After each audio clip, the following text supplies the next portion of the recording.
दोस्तों, आपने बहुत बार सुना होगा कि अगर पृथ्वी के बाद किसी दूसरी जगह पर जीवन संभव है या किसी जगह पर जीवन की कल्पना की जा सकती है तो वो केवल और केवल मंगल ग्रह है।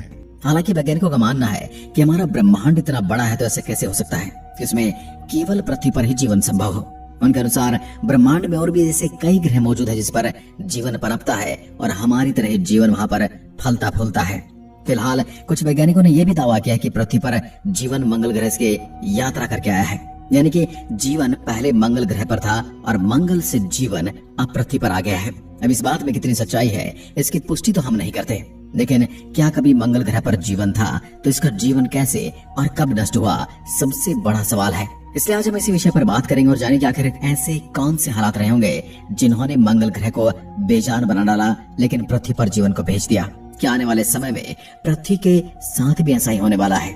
क्या पृथ्वी से भी जीवन ठीक उसी तरह से लुप्त हो जाएगा जैसे मंगल से लुप्त हो गया है? ये बात तो आप सभी जानते हो कि सभी ग्रहों का जन्म तारे से होता है और हमारे सौरमंडल के सभी ग्रह भी सूर्य से ही जन्म लेते हैं। अब हमारा सूरज हमारे सौरमंडल का सबसे गर्म पिंड है, इसलिए इससे जन्मे सभी ग्रह भी बेहद गर्म रहे होंगे। लेकिन ग्रहों के पास खुद से गर्मी पैदा करने का कोई जरिया नहीं था, इसलिए उन्होंने ठंडा होना शुरू कर दिया। ये प्रक्रिया करोड़ों सालों तक यूं ही चलती रही। मंगल ग्रह जो कि पृथ्वी से काफी छोटा है और सूर्य से भी इसकी दूरी कहीं ज्यादा है, इसलिए मंगल ग्रह पर करोड़ों साल पहले ही आदर्श तापमान बन गया था। यानी कि जब हमारी पृथ्वी गर्म लावे से उबल रही थी उससे पहले ही मंगल ग्रह ठंडा होकर एक हैबिटेबल ग्रह बन चुका था। जब जन्म के करोड़ों साल बाद भी हमारी पृथ्वी एक भट्टी की तरह तप रही थी तब मंगल ग्रह पर अच्छा तापमान था और वहाँ पर स्वच्छ पानी के सागर बहने लगे थे और अतीत में पानी बहने के सबूत हमारे खोजी यानों ने भी वहाँ पर ढूंढ निकाले हैं। मंगल के इन्हीं महासागरों में सूक्ष्म बैक्टीरिया जन्म लेने लगे और किसी भी ग्रह पर जीवन की शुरुआत बैक्टीरिया से ही होती है, जबकि बड़े जीव बनने के लिए उन्हें फिर एक लंबा समय चाहिए होता है, जबकि मंगल ग्रह पर उन्हें वो समय नहीं मिला क्योंकि तभी एक एस्ट्रॉयड तेज गति से आता हुआ मंगल ग्रह से टकरा गया, जिससे हजारों परमाणु बम के बराबर उस एस्ट्रॉयड से ऊर्जा निकलती है और उससे मंगल ग्रह पर ऊपरी हिस्सा खत्म हो जाता है। इस टकराव से मंगल ग्रह के बैक्टीरिया अपने आप नष्ट हो गए और उसी समय एक और ग्रह घूमता हुआ हमारी पृथ्वी से टकराया और पृथ्वी के दो टुकड़े हो गए। हाँ, ये बात और है कि तब पृथ्वी पर कोई जीवन था ही नहीं। तो उस टक्कर से पृथ्वी के जो टुकड़े हुए उसमें बड़े वाले टुकड़े को तो हम और आप आज पृथ्वी के नाम से जानते हैं और उस पर रहते भी हैं, और जो बचा हुआ छोटा टुकड़ा था उसे हम आज चांद कहते हैं। पृथ्वी के उस ग्रह से हुई टक्कर एक अच्छा संयोग था क्योंकि इससे भविष्य में पृथ्वी पर जीवन जीने लायक परिस्थितियां बनने वाली थी। साल 2014 में नासा के रोवर्स ने मंगल ग्रह की एक जबरदस्त तस्वीर ली थी क्योंकि इस तस्वीर में गोल पत्थर दिखाई दिए थे जो कि हजारों साल पानी बहने के कारण बनते हैं। साथ ही तस्वीर में काफी सारे दर्रे और नदी रूपी संरचनाएं भी थी, जिसको देखकर वैज्ञानिकों ने यह अनुमान लगाया कि एस्ट्रॉयड की टक्कर के बावजूद भी मंगल की धरती के अंदर तरल रूप में पानी रहा होगा जो कि ज्वालामुखी के फटने के कारण भाप के रूप में अवश्य बाहर निकला होगा।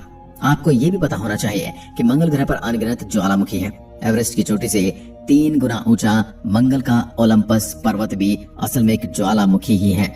जलवाष्प के रूप में ज्वालामुखी ने जब पानी फेंका तो मंगल पर बादल बने जिससे बारिश हुई, जिससे एक बार फिर से मंगल ग्रह पर जीवन पनपना शुरू हो गया। लेकिन ये दूसरी बार पनपने वाला जीवन भी यहाँ लंबे समय तक नहीं चल सका क्योंकि सूर्य से ज्यादा दूरी होने की वजह से मंगल ग्रह पर तब ज्यादा ठंड हो गई थी और उसका पानी बर्फ के रूप में जमना शुरू हो गया था और मंगल के अंदर से जो गर्मी थी वो भी इस बर्फ की वजह से दबना शुरू हो गई थी।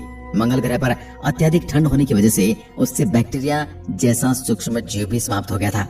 दूसरी तरफ तभी पृथ्वी पर तापमान अब सही होने लगा था और चंद्रमा के गुरुत्वाकर्षण ने पृथ्वी को तब एक बेहतरीन स्थिरता प्रदान की, जबकि ऐसी स्थिरता मंगल ग्रह पर नहीं थी क्योंकि उसके दोनों उपग्रह बेहद छोटे हैं और उनका गुरुत्वाकर्षण बल मंगल ग्रह को एक दूरी पर बांधने लायक नहीं है, जबकि हमारा चंद्रमा काफी बड़ा है और उसका गुरुत्वाकर्षण बल हमेशा पृथ्वी को एक तरफ झुका कर रखता है, जिसकी वजह से यहाँ सर्दी, गर्मी और बारिश वाले मौसम बन पाते हैं। पृथ्वी पर जीवन केवल मंगल ग्रह की तरह बैक्टीरिया में नहीं पनपा, बल्कि यहाँ पर समुद्रों में कई तरह के जीव विकसित होने लगे। लेकिन जब पृथ्वी के पास ओजोन परत नहीं थी तब कोई भी जीव समुद्र से बाहर नहीं निकल सकता था। लेकिन पृथ्वी पर आदर्श तापमान की वजह से ऐसे बैक्टीरिया का निर्माण हुआ जो सूरज की गर्मी को सहन कर सकते थे इस अनोखे घटनाक्रम के जरिए बैक्टीरिया जीवन के लिए एक बेहतरीन पदार्थ का निर्माण करने लगे जिसे हम ऑक्सीजन कहते हैं। तब पृथ्वी पर मंगल ग्रह से कहीं ज्यादा ऑक्सीजन बन गई थी और तब सूरज की घातक अल्ट्रावायलेट किरणें ऑक्सीजन के अणुओं पर गिरी तो ऑक्सीजन के दोनों परमाणुओं ने अलग होकर ओजोन परत का निर्माण किया और पृथ्वी के चारों तरफ ओजोन की मोटी परत बन गई जो सूर्य से निकलने वाली घातक किरणों को सोखने का काम करने लगी। अब पृथ्वी का वातावरण काफी अच्छा हो चुका था और यहाँ के जीवों ने समुद्र से बाहर निकलकर पृथ्वी पर रहना शुरू कर दिया था। मंगल को जीवन पनपने के मामले में पृथ्वी तब बहुत पीछे छोड़ चुकी थी क्योंकि मंगल पर आधा अधूरा जीवन अजन्मा जीव पूरी तरह से समाप्त हो चुका था। लेकिन धरती पर विशाल डायनासोर रहने लगे थे जिन्होंने 16 करोड़ साल तक पृथ्वी पर राज किया। लेकिन यहाँ लंबे समय तक राज करना भी आसान नहीं था, इसलिए एक उल्कापिंड के गिरने से उन विशाल डायनासोर का भी अंत हो गया। उस उल्कापिंड ने पूरी दुनिया में तबाही मचाकर रख दी और तापमान भी बहुत ज्यादा हो गया। हजारों सालों तक आसमान से आग की बारिश हो रही थी। एक बार फिर पृथ्वी पूरी तरह से तबाह हो चुकी थी। आज से 6.5 करोड़ साल पहले धरती पर हर तरफ नरक जैसा मंजर दिखाई दे रहा था। लेकिन ये घटना हमारे लिए एक वरदान साबित होने वाली थी क्योंकि अगर डायनासोर का अंत नहीं होता तो हम और आप यहाँ पर नहीं होते। उनके अंत के साथ स्तनधारी जीवों की प्रजातियों को आगे बढ़ने का मौका मिला। पीढ़ी दर पीढ़ी इनमें कई तरह के बदलाव देखने को मिले और करीब 6 करोड़ साल चले इस बदलाव की वजह से इंसानों जैसे बुद्धिमान प्रजाति का जन्म हुआ।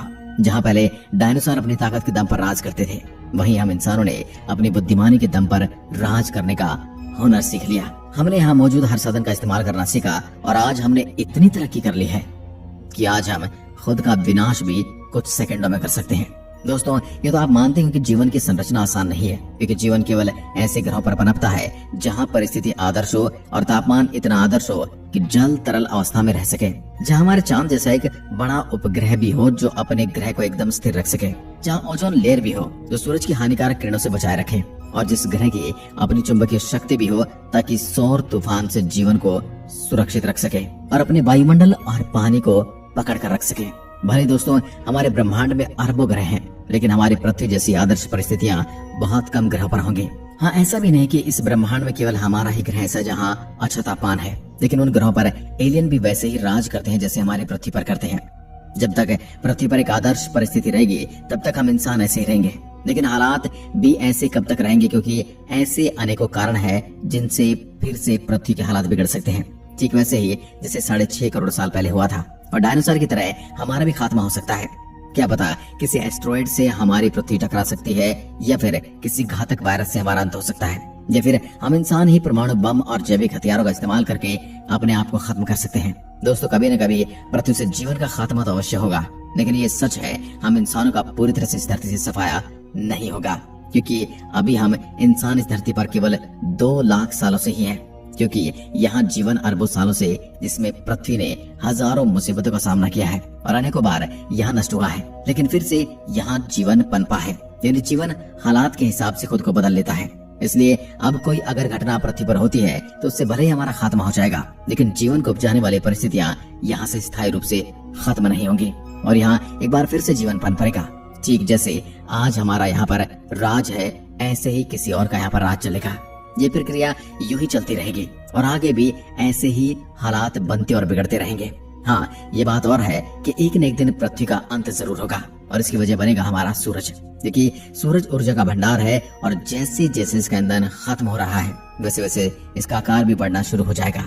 2 अरब सालों बाद सूरज 15% बढ़ चुका होगा और तब पृथ्वी काफी ज्यादा गर्म हो चुकी होगी और यहाँ से जीवन पूरी तरह से पलायन कर चुका होगा और तब सूरज का ईंधन पूरी तरह से समाप्त हो जाएगा। तब इसका आकार भी पूरी तरह से बढ़ जाएगा। उस समय सूरज का फैलाव हमारी पृथ्वी तक पहुंच जाएगा और हमारी पृथ्वी पिघलकर सूरज में समा जाएगी।